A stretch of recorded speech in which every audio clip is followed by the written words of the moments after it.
Eto na ang pinakahinihintay naming lahat. Ladies and gentlemen, tumungtong sa stage para kunin ang diploma. Let me introduce to you Eliza Calara, Baguio City. Sobrang nakakaiyak at nakakatuwa, kaya naman abangan ninyo ang mga susunod na kaganapan mamaya. Sabi ko hindi ako iiyak eh. This is the moment. Gagraduate ako ngayong araw na to. Excited ka na?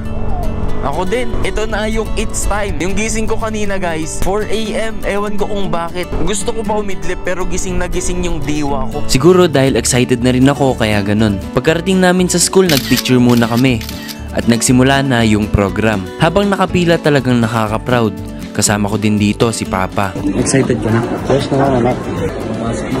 Magkasunod lang kami sa pila nila Ate Morea at sa mga oras na ito, pinuntahan namin yung parents para ikabit nila yung academic hood namin. At tinawag na kami para pumila. Gagraduate na ako. Hingang malalim dahil habang palapit ng palapit, naghahalo yung nararamdaman ko. Ito na kasi yung pinakapangarap ko para sa mga magulang ko. Ang makapagtapos para masuklian ang lahat ng pagsasakripisyo nila, makapagtapos lang ako. Kaya ma, pa, para sa inyo po ito. Elijah Calara, Baguio City. Yes, sir.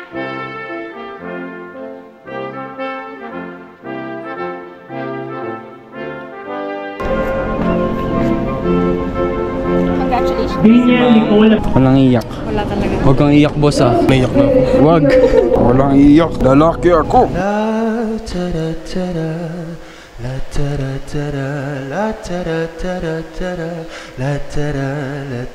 Meron nga pala kaming ibibigay sa bawat magulang na sulat at rosas para sa kanila. And dito na rin yung time para pasalamatan sila ng harap-harapan. Sa oras na ito, tinawagan ko na rin si mama na nasa ibang bansa. Dahil ang oras na ito ay para sa kanila. Ma, graduate na ako. Wait lang ma. Papa, naaalala mo Papa, nung ako'y bata pa, diba? Aking puso yung hinanda sa mga bagay na buhay ang may dala. Bawat payo at hanggang sa dulo, magkalayo man tayo, ako'y tatayo, pangako tatay ko.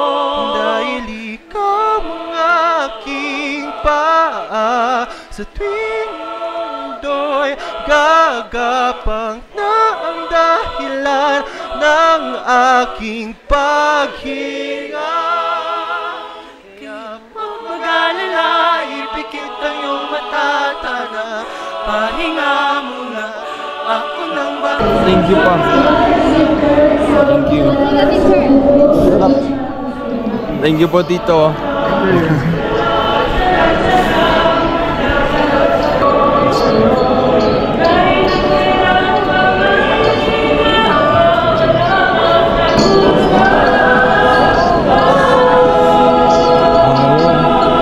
Sabi ko hindi ako iiyak eh.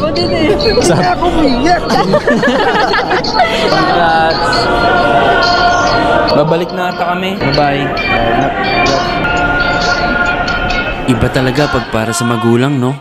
Hindi mo kayang hindi maiyak. Kala ko hindi ako iyak eh. Pagkatapos, kinanta na namin yung graduation song namin.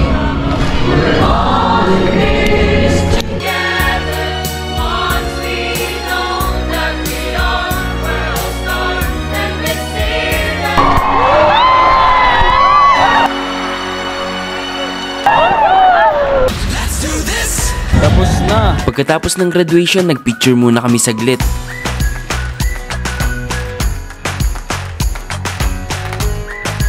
Sumunod na pinuntahan namin itong Taste and Cups na kung saan lagi kaming kumakain. Napakaganda ng view at napakaluwang ng space. May playground para sa mga bata. Kasama ko dito si Papa, parents ni Ate Morea, tita ko, lola ko at lola ni Ate Morea. Ito rin yung first time na magkaharap kaming lahat with family para kumain at mag-celebrate, kaya memorable ito para sa akin.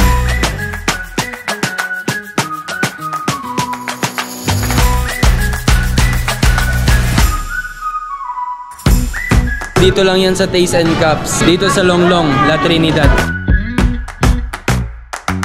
Congrats sa atin. Imagine mo yun, magkasama tayo ng 7 years, tayo na ng 5 years. Tapos, magkatabi pa tayo sa graduation. Ang galing. Hindi tayo pinag-iwalay. Kaya nga eh. Congrats din sa lahat ng gagraduate dyan. Lagi nyo tatandaan na your future is created by what you do today. Lagi nyo lang galingan sa lahat ng ginagawa nyo.